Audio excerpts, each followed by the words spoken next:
पश्चात् सुमित्रासुतः शत्रुघ्नो भरतश्च पार्श्वतयो वाल्यादिपूर्णेषु सुग्रीवश्च विभीषणश्चैव तारासुतो जाम्बवान् मध्ये नीलसरोज कोमलरुचिं रामं भजे श्यामनो माता रामो मत्पिता रामचन्द्रः स्वामी रामो वत्सखा रामचन्द्रः सर्वस्वं मे रामचन्द्रो दयालुः नान्यं जाने नैव जाने न जाने।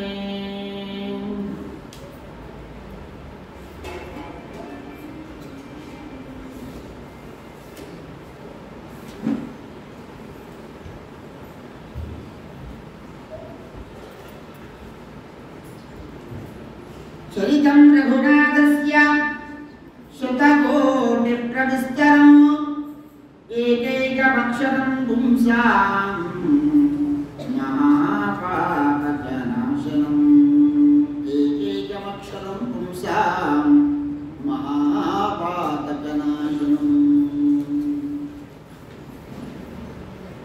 నిన్నటి రోజున అగస్త్య మునితో సమాగమము, అగస్త్య అనే దర్శనము, ఆ తర్వాత లక్ష్మణుడికి ఉపదేశము, ఇవన్నీ కూడా జరిగినాయి.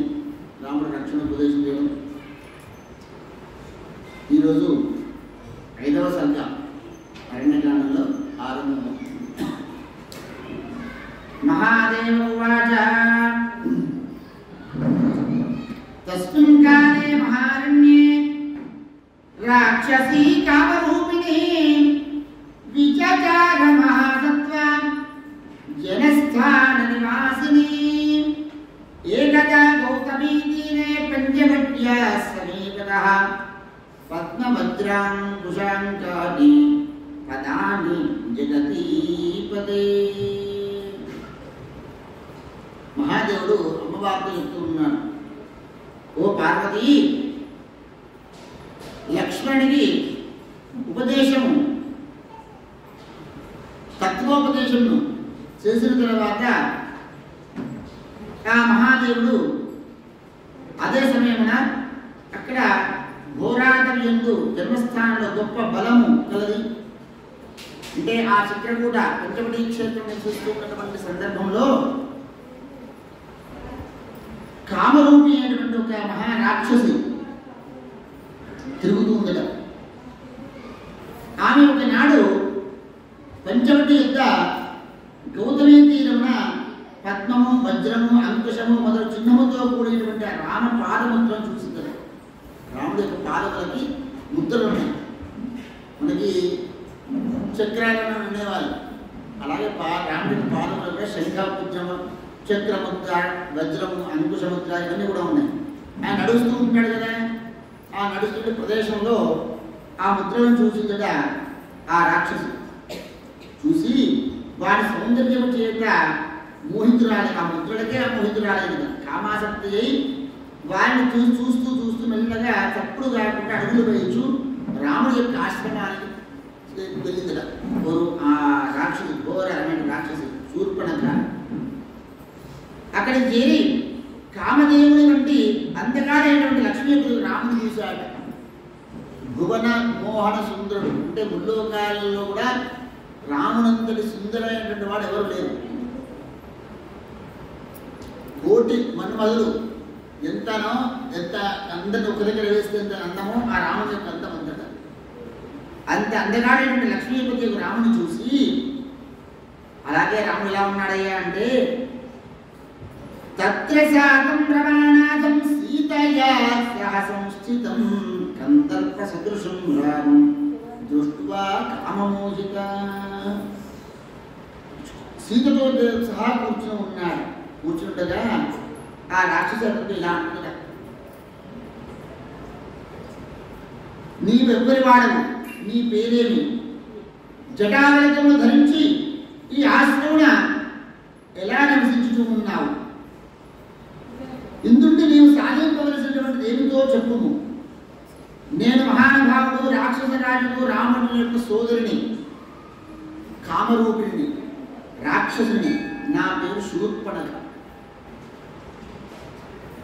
అనందు. నేను నా సోదరుడు కరుణతో కూడి ఈ వనమందే నివసిస్తూ ఉన్నాను. ఈ వనమంతయు నాకు రాజుచే ఇవ్వబడినది. అందువలన నేను మునుజనులను సాధువులను భక్షించుతూ ఇటువంటి మనుషులను భక్షిస్తూ ఇక నివసిస్తూ ఉన్నాను. ఓ మనుష్య, నేర్పుగా మాట్లాడవాడా, నేను నీ విషయం తెలియకోరుచున్నాను.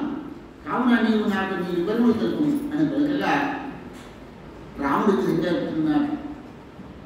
ఓ శూర్పణఖ, నేను రాముడు అనేటువంటి పేరుగా అయోధ్యాధిపతి దశరథ మహారాజు గారికి కుమారుడు. నా భార్య, ఈ అందమైన భార్య, నా ఈ సుందరి నా భార్య సీత జనక మహారాజు గారి కూతురు. అతడేమో అక్కడ కూర్చుని ఉన్నాడే, అతను నా చిన్న సోదరుడు లక్ష్మణుడు, చాలా అందగాడు. అంటే పరిహాసం మాట్లాడుతుంటారు రాముడు కూడా. చాలా అందగాడు, భువన సుందరి. నాతో నీకు ఏమి పని? శూర్పణఖ అంటున్నాడు, ఓ భువన సుందరి, ఓ అందమైన దానా. శూర్పణఖ అంటే శూర్పం అంటే చాట, దాని గోడు చాట అంత పెద్దగా ఉంటాయట. ఓ భువన సుందరి, నాతో నీకు ఏమిటి పని? నేను నీ కొరకు చేయగలదేమిటో తెలుపుము అని అడగ్గా కామాతులకు శూర్పణఖ ఇలా అంటుంది, ఓ రామా, నాతో రమ్ము, కొండ కోణలతో నాతో రమించదువుగాక. పద్మనేత్రుడమైన నిన్ను కామాతుడైనటువంటి నేను విడవజాలను. అంతటా ఆ రాముడు చెప్తూ ఉన్నాడు, నేను మోహించాను, నీవు నాతో రావాల్సింది అని కోరిందట. అప్పుడు రాముడు సీత వైపు కనుసైగ చేసి చిరునవ్వుతూ ఇలా అల్లా అన్నాడు రాముడు, ఓ సుందరి, కళ్యాణి నా భార్య నన్నెన్నడూ విడవదు, సమీపమనే ఉన్నది. నీవు సవిధపోరు దుఃఖంతో ఎలా నిలవగలవు? కనుక అత్యంత సుందరుడు నా తమ్ముడు లక్ష్మణుడు వెలుపలనే ఉంటున్నాడు. అతడు యోగ్యుడైన పతికాగలడు, అతనితో నీకు సంచరించు అని ఇలా నచ్చబులుగా సరే అని అంగీకరించింది. వెంటనే లక్ష్మణుడు చూచి, ఓ సుందరా, నీవు నా భక్తవగుము, మీ అన్నయ్య ఆనతి పురస్కరించుకొని ఆలస్యం చేయగా మనము కొండాకోలో విహరించదము అనొచ్చు. కామమోహితురాల ఘోర రాక్షసులకు ఆమె లక్ష్మణుడు కోరింది. ఆమెతో లక్ష్మణుడు చెప్తూ ఉన్నాడు, ఓ సాధ్వి, ఓ సాధ్వి అంత ఎలా మాట్లాడుతున్నా చూడండి. ఆ ధీమంతునికి నేను దాసుడను, రాముడికి నేను దాసుడను. నన్ను పతిగా పొందినచు నీవు కూడా దాసి వేయదు. మరి నీకు ఇంతకన్నా నీ దుఃఖం మరేముంటుంది? నీకు మేలు కలుగుగాక, అతని వద్దకే వెళ్ళుము. అతడు రాజు, అఖిల జనులకు స్వామి అన్నాడు. ఆ మాట విని దుష్టభావన ఆ రాక్షసి మరల రాముని దగ్గరికి వచ్చి క్రోధంతో ఇలా అందట, ఓ రామా, నీవు చక్రచిత్తుడపై నన్నేలా ఈ లీల అటు ఇటు త్రెప్పుచూ ఉన్నావు. నేను ఇప్పుడు నీ ముందే ఈ సీతను భక్షించదు అని ఇప్పుడు పలికి వికట రూపముతో జానకి వై పరిగెత్తింది. అప్పుడు రాముడి యొక్క ఆజ్ఞ చేత అందులేని పరాక్రమంతుడు లక్ష్మణుడు కత్తి చూసి ఆమెను పట్టుకుని చిటికలో ఆమెకు ముక్కుల్ని చెవిని కోసివేసినాడు. ముక్కుని చెవుని కోసినాడు. అనంతరం ఆమె ఘోర శబ్దముతో క్షయిచు రక్తముతో తడిసిన శరీరముతో పరశుములైన పలుకులతో అరుచుచూ వడివడిగా పరిగెత్తి కరుణి ముందు కూలబడింది. కరుణ ముందు కూర్చుని ఇలా మాట్లాడిన కరుడు పరశుముగా అన్నాట, ఇది ఏమి? మృత్యుముఖమున పడటం నిశ్చయించిన వాడు ఎవడో నీకు దుర్దశ కలిగించినాడు? వాడెవడో చెప్పుము. వాడు ఎవరింటిని వాడైనా సరే వెంటనే వాడిని వధింపజేసను అనగా అంత రాక్షసి శూర్పణగా కడుతూ ఇలా అనగా, రాముడు సీతాలక్ష్మణ సంయుతుడై దండకవనమును నిర్భయంగా గావించుతూ గోదావరి తీరమందు ఉన్నాడు. అతడి ప్రేరణ చేత అతని తమ్ముడు లక్ష్మణుడు నాకు ఈ గతి కల్పించినాడు. నీవే గనక ఉత్తమ కులములకు చెందిన వీరుడవైనచో ఆ శత్రువులను నీవు చంపివేయు. నేను ఇరువుర దత్తపుత్రాగలను లేదా దుర్మధులకు వారి ఇరువురిని నీవు భక్షింపు, లేకున్నా నా ప్రాణములు వదిలి నేను యమలోకమునకు వెళ్ళదను అన్నది. ఆ మాటలు విన్నటువంటి కరుడు వెంటనే మిగుల క్రోధముతో పొంది మహాక్రూరులకు 14,000 మంది రాక్షస వీరులతో కూడి యుద్ధానికి బయలుదేరాడు. కరుడు 14,000 మంది రాక్షసులతో రాముని వధించు కోరికతో అతడు దూషణ త్రిశూరులను ప్రేరేపించినారు. వారందరూ కూడా నానావిధ ఆయుధములతో వేగముగా రాముడిని చోటు చేరినారట. వారి కోలాహలం విని రాముడు లక్ష్మణుడితో ఇలా అన్నాట, అన్నయ్య, గొప్ప కోలాహలం వినవచ్చుతూ ఉన్నది. రాక్షసులు వచ్చుతున్నట్లుగా నిశ్చయముగా నాతో ఇప్పుడు కనిపిస్తూ ఉన్నది. నాతో ఇప్పుడు వారికి గొప్ప యుద్ధమే జరగగలదు. మహాబల, నీవు అమ్మను వదినమ్మను సీతను తీసుకుని గిరి గుహలో నిలువుము. ఘోర రూపులకు అందరూ రాక్షసులను నేనే చంపవాలని కోరుచున్నాను అని ఆజ్ఞ తీసుకోవడానికి వేడుకున్నాను. ఈ విషయమై ఇంకేమి పెరగవద్దు, నా పైన ఆడ అని రాముని అడగ్గా సరే అని లక్ష్మణుడు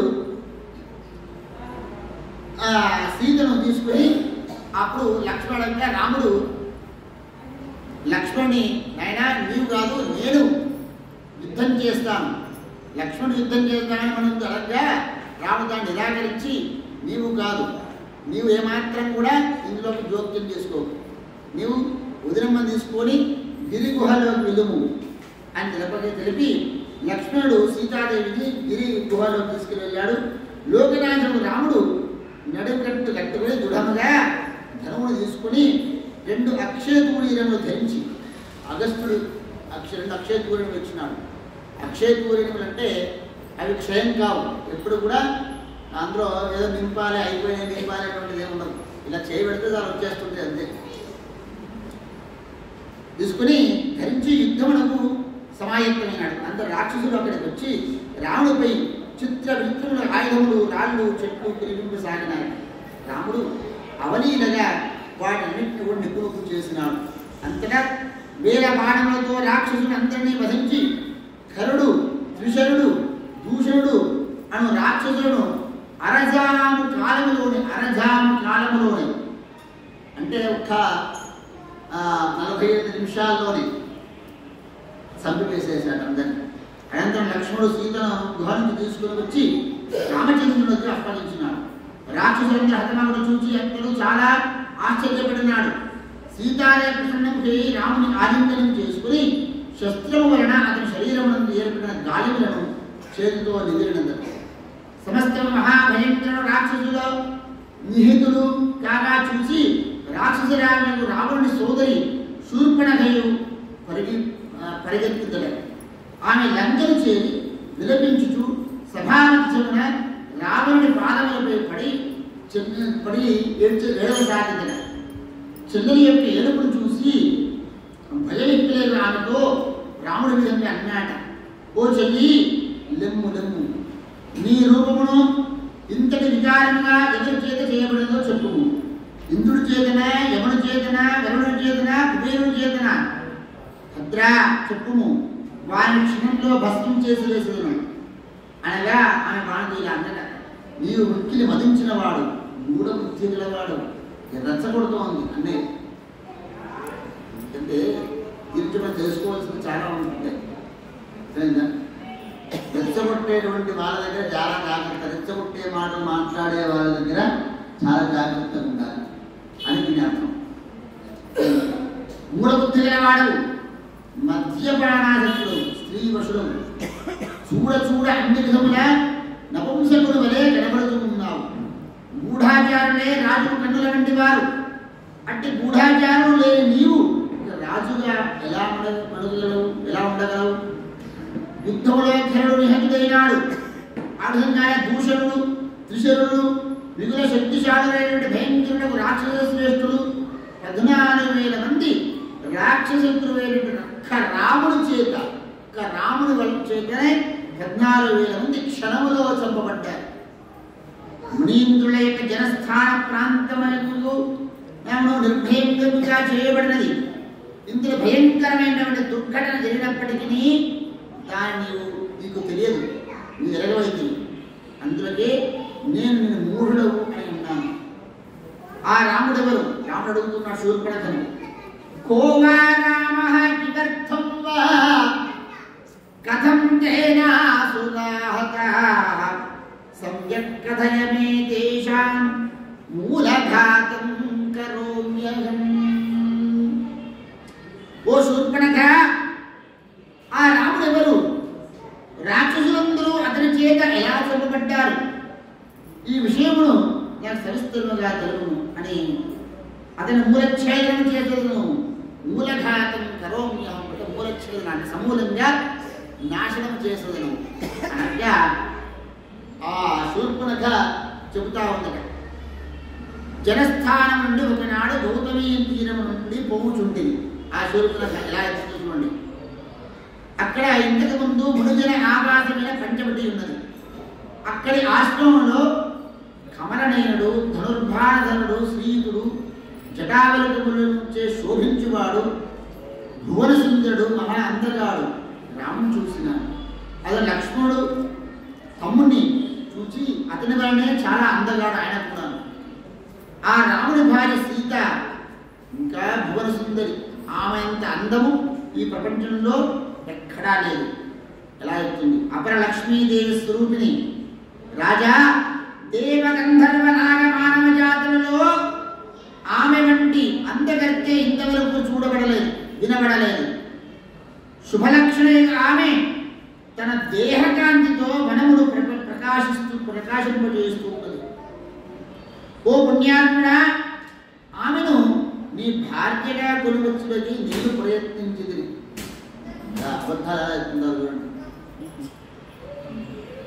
అతని తమ్ముడు లక్ష్మణుడు పేరు గలవాడు. నా నాసికలు ఖండించినాడు. మహాబలశాలి అతడు. రాముని ప్రేరణతో నా చెవులు కూడా కత్తిరించినాడు. అంతటా నేను అది దుఃఖముతో రోధించుచు కరుణు వద్దకు వెళ్ళింది. అతడు తన సేనాపతులతో వెంటనే పోయి రాముడితో యుద్ధమునకు తలబడినాడు. కానీ మహాబలశాలి ఆ రాముడు క్షణములో గొప్ప పరాక్రమంతో సమస్త రాక్షసులను వధించి వేసినాడు. ప్రభు, రాముడే తెలుసుకున్నచో నిస్సందేహంగా అర నిమిషములో 3 లోకాలను సంపూర్ణంగా బూడిద చేయగలవాడని నాకు తోస్తుంది. అతని భార్య సీత నీకు భార్య అయినచో నీ జీవితం సఫలం కాగలదు. కావున రాజేంద్ర, జగదేక సుందరి కమలకరణేత్రియకు సీతను తెచ్చుకుని నీ ప్రియురాలు అవునట్టుగా ప్రయత్నించు. కానీ రాముని ఎదుట ఈ రూపముతో నీవు నిలవజాలవు సుమా. అతని మాయామోహితులు చేసి నీవు ఆమెను దక్కించుకును. అది వినినటువంటి రావణుడు చక్కని మాటలతో, అంటే ఎవరైనా కూడా చక్కగా అందంగా పొగుడుతూ మాట్లాడుతుంటే ఎవరైనా కూడా కరిగిపోతారు. చెల్లెలు కానీ ఎవరే కానీ అక్కడేమో జాగ్రత్తగా ఉండాలి.